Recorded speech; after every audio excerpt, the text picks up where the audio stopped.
Hello, and I'm staying ready for the end of summer. First off, it was a year ago today, the 25th, that my wife was in D.C. visiting our youngest daughter and grandson, that I decided to go for an evening run.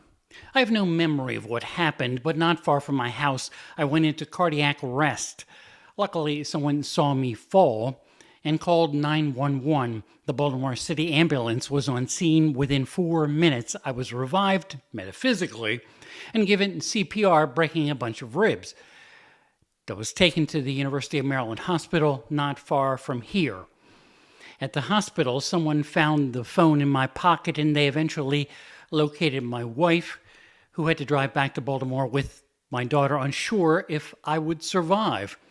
Well, I did, and recovered psychotically, the only way to put it, for a couple of weeks. My thanks to all of my family and my cousin Noni for keeping me going, plus thanks to CBS News Radio and WBAL, and major thanks to the 2 union health plans and my wife's plan that have covered all the costs, basically. Now back to the analysis, which starts with who's running the conflict with Iran. It seems the Pentagon is taking a break amid reports of just how low missile supplies are for American aircraft and ships. So roll over, Secretary of Defense, and make way for the Secretary of the Treasury, Scott Bessent, threatening to wage some kind of war on foe or friend, including China. An economic engagement of any kind with this murderous regime will expose those responsible to the full reach of American power. So now we have American aircraft being able to fire sanctions at the Iranians. And the Wall Street Journal is reporting about the warnings to President Trump from Director of National Intelligence Tulsi Gabbard, the job she had at the time, that lobbing off the military leadership in Iran would only lead to a hard-line kind of regime taking its place. But there was Israel's Benjamin Netanyahu countering, telling Mr. Trump how weak Iran was and would fall down quickly with the U.S. and Israel attacking. Now here we are 6 months later, and the president continues swinging back and forth between apocalyptic threats to Iran and waiting, practically pleading, for the regime to come make a deal. The leaders in Tehran are not willing to give Mr. Trump the satisfaction he seeks. That's where things stand now. One other thing I wanted to comment now is about how the Ballroom situation continues playing out. The demolition for it was easy, and Republicans in Congress didn't want to question anything about the project.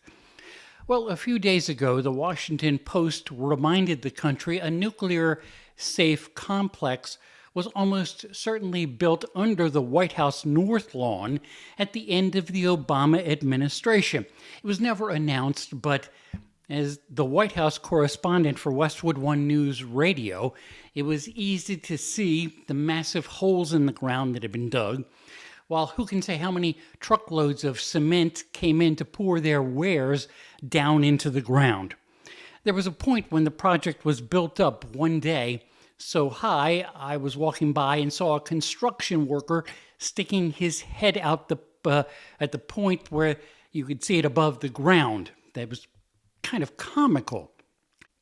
I happened to be taking the alternative walkway into the press room that had been built up there. I looked at the man and he smiled and we waved at each other. The project was supposed to be secret, so no words were exchanged. But I and just about everybody in the press room knew it wasn't just a drainage project, as was it claimed to be. The Obama White House never acknowledged it, but the point is, there was already that kind of nuclear safety complex at the White House. However, it did not prevent the Trump White House from claiming that a bunker facility needs to be constructed under where the ballroom is supposed to be built, and still allow the president to claim the Ballroom itself is being privately funded. Mr. and Mrs. and Miss American taxpayer are footing the bill for the foundation of the Ballroom. With you on the White House, I'm Bob Costantini.